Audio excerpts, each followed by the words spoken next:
Hey there, Georgie here with Ukraine Matters. Russia really stopped hiding it as it openly attacks European nations in the Baltic Sea by commissioning a ship to drop its anchor and dragging it along the bottom to cut the energy in internet infrastructure cables that are laying on the bottom. This is not the first attack, but it's not going to be the last, mark my words.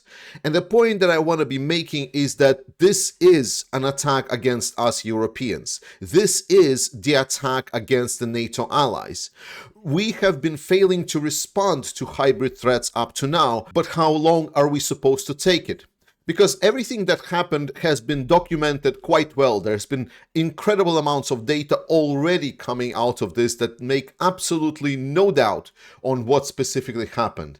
A tanker from the Russian Shadow Fleet that recently was sanctioned by the European Union has now been marked as it was kind of going across the lines where these cables are located on the Baltic Sea. And because it was so close to the coast of Estonia and Finland, it was noticed very promptly and the response was swift. The ship in question is called Eagle S. So if I put this video recording from the start, you see as this Eagle S moves in this area, which you cannot really see fully on this map. But more importantly, if you take this map, the pattern that this ship is moving around, specifically the places where it stops, then it's very obvious that it is specifically in the locations where the cables are lying underwater. So there is absolutely no doubt about it, and the fast response of the Finnish police force has been great. They boarded the ship and they forced the ship to go back into the Finnish controlled waters, and now they're being essentially charged with the assault against the Finnish and Estonian electrical and internet infrastructure. And I want to stop specifically on this point because we need to understand in principle what is happening here. Russia is commissioning forces to conduct aggressive action against civilian infrastructure of Finland and Estonia, and NATO countries are European countries. We're not talking about already some kind of nebulous electronic warfare against the airplanes that we were talking about before. And at that moment, I was stating that this is going to be bad, it's going to be escalating. We're talking about brazen attacks against civilian infrastructure. Now, imagine the situation, the civilian infrastructure, that this cable is now being broken with, let's say, bombs. Does this suddenly change the nature of the damage that Russia has been using weapons to cut the electric and the internet infrastructure as an attack? Now, this is obviously, people might say, is like, Georgie, it's just a bunch of cables. No. Cables is infrastructure. So imagine Russia then would use something to attack, I don't know, electric production facilities. Would that be already a step too far? What is the step at which you stop taking the blows and you kind of understand and you need to stop hitting back? My point was always the same, that we need to respond to the Russian aggression very, very promptly, because they will do more and they will attack more. And right now, we're exactly seeing that pattern of escalation. There is response from the European Union, the joint statement, and it is as toothless, as useless as always. And here lies the problem, right? So obviously there is like a deep concern statement in here and so on, but more importantly, they are also mentioning what kind of actions they will be taking. And while you can read what kind of actions they will be taking, most crucial that they were discussing is that these actions will be defensive in nature. They are stating we're going to try to prevent this, we're going to try to build more security, we're going to try to make sure that this doesn't happen again. And it is all bullshit. Because what is missing is the aggressive counterattacks. The problem is not the damaged cables. The problem is not that the cables can be damaged in the future. Well, there is a problem, but not the core of the problem. Because the core of the problem is the lack of the counter arguments, the counter push against Russia. The fact that Russia is even having this idea in their head that they can allow themselves to strike against us Europeans and cut our cables and attack our energy and civilian infrastructure, that is the problem. And that problem is not being responded to, because in this statement that we're seeing, there is little to no prevention for Russia. I was like, oh, we're going to impose sanctions. Oh, wow, so scared. No, like the idea is that we are not preventing further aggression on our soil. And that is what utterly missing. And don't get me wrong, I love how Finnish police responded. I wish our politicians would take a book from it, where they stated like, have you been in contact with the Russian authorities? No. Are you going to be in touch? No, we are not.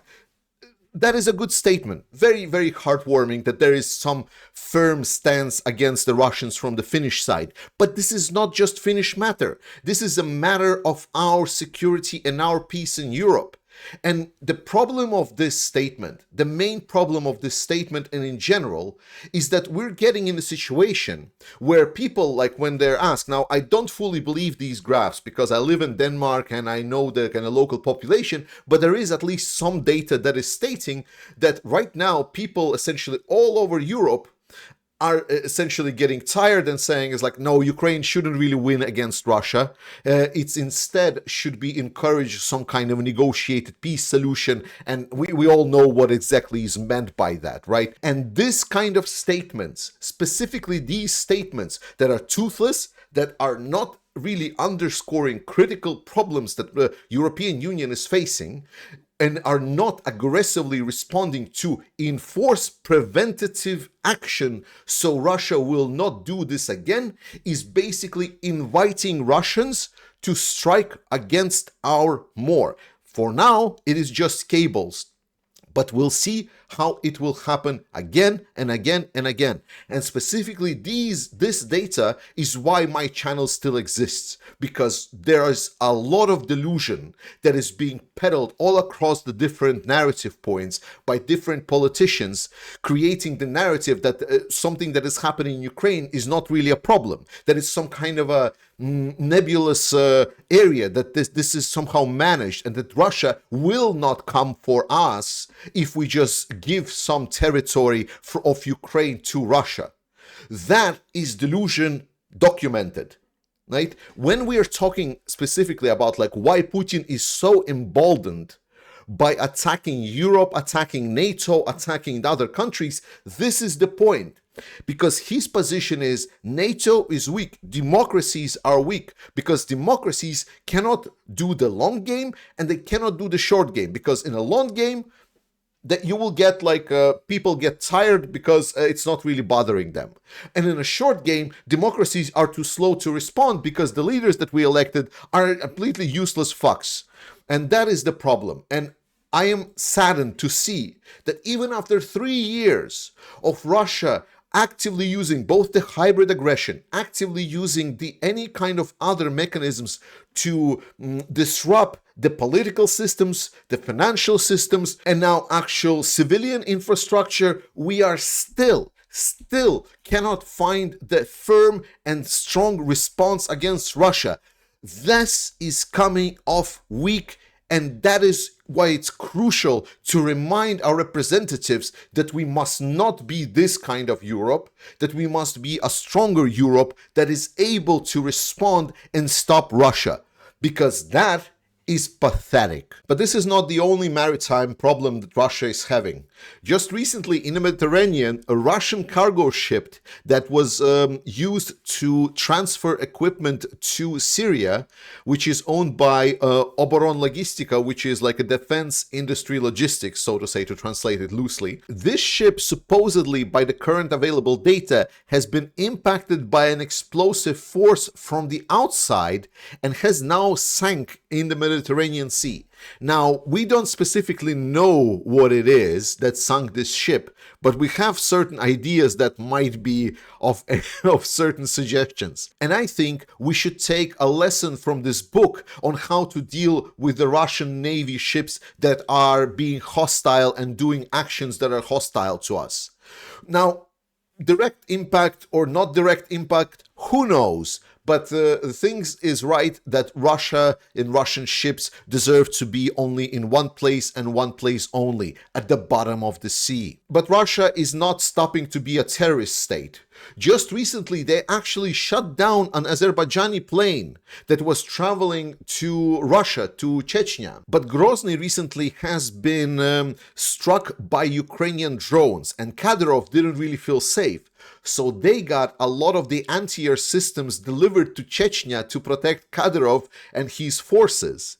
And supposedly, around the time when the Ukrainian drones were attacking, the Russian anti-air systems also shut down this plane. Now, this plane was able to make it all the way to Kazakhstan. Because if I show you specifically on the map, so let's zoom in. So here in red, you see Chechnya. This is where the plane should have landed.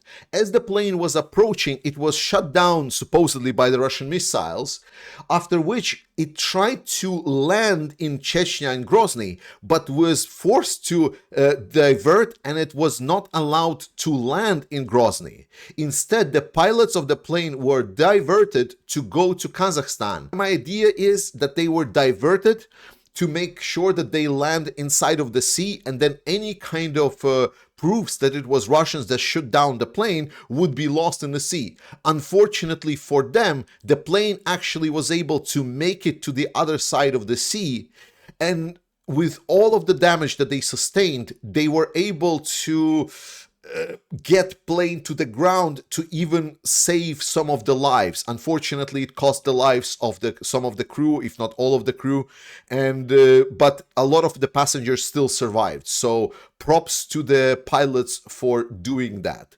But more importantly, it also allowed some investigation on the black box and investigation on the types of damages that the plane sustained. And there are videos of the damages that plane sustained, and I want you to look very, very closely at them. Let me zoom it in. As you can see, there is a lot of these smaller holes on the plane. So this is for anyone that has seen and followed the MH17 drama, when Russians shut down the passenger Malaysian plane over the territory of Ukraine in 2014, then you will instantly recognize, hey, it looks exactly the same, because that is exactly how anti-air systems work. This is an image for the Malaysian plane. So a missile flies close to a plane, and then it explodes in proximity, and then it scatters like a big cloud of shrapnel that damages the plane, and then the plane sustains damage, oftentimes not able to continue the flight. The problem is that in the case of MH17, the system that was used was called Buk, and Buk system uses big, massive missiles, like huge missiles that are able to fly like very, very long distances, and they create like massive damage. They are really, really powerful. In the case of Chechnya, the types of anti-air systems that were transferred to Chechnya are called Panzer, and Panzer missiles are actually way smaller, and they have a lot smaller destructive potential. And because of that smaller destructive potential and the way that where that missile specifically exploded, this plane is, despite sustaining some of the damages, was able to reach it all the way to Kazakhstan across the sea. And once again, Russia is proving that it's a terrorist state that is bringing only misery and suffering to the world. Then I would like to continue our already kind of becoming common discussion about the state of the Russian military. Now, we talked extensively about the fact that Russian military is degrading, that what Ukraine is doing is very, very good, that the fact that Russia is slowly but surely running out of the equipment is becoming more and more obvious. And we have been bombarded just lately by the number of different videos and photo images of Russia completely diverting to a Mad Max style of warfare, driving some civilian cars that are outfitted in a backyard. So all of the people that are still on the internet are afraid of Russia, that are still claiming that Russia is some kind of this unstoppable force, these people have no idea what they're talking about. Moreover, there's plenty of other videos of Russian attacking in different civilian cars, going through the fields to assault the Ukrainian position. As always, I cannot show you the video because of the restrictions on YouTube, but check out our Discord to see all of that and more in the dedicated channel for the videos like these. We are seeing Russian military degrade.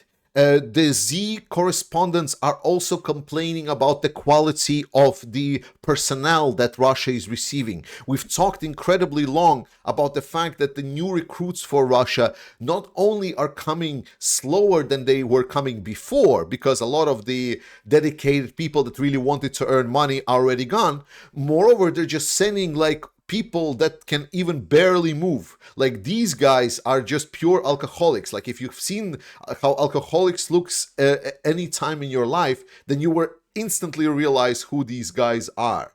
And they are in no physical shape to conduct any kind of military actions, but that is how desperate Russia is. And again, I'm showing you this not just so you laugh at Russia and laugh at how useless their military is and how bad it is, because that is not counterproductive. No, I'm showing you this to underscore the point that Ukraine is doing incredible damage to Russians, that Russians are sustaining that incredible damage, and while they are essentially trying to get something from anywhere they can, be it North Korea, being the drunkards, being just the civilian cars that are refitted, they are really, really struggling. So saying that Ukraine is not really fighting this war right, that if you're looking just at the map and seeing like, oh my God, Ukraine is just losing all of the territory.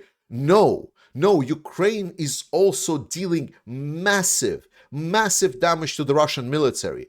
And while the Russian resources are big, at some point, even they are running out, because even the drunkards are not infinite in Russia. And obviously, drunkards are not the only way how Russia is getting new personnel in. Like here, for example, is a video where Russians are raiding some kind of illegal immigrant workers in the warehouses inside of Moscow. So they're basically coming in with these police force. The OMON is the Russian special forces.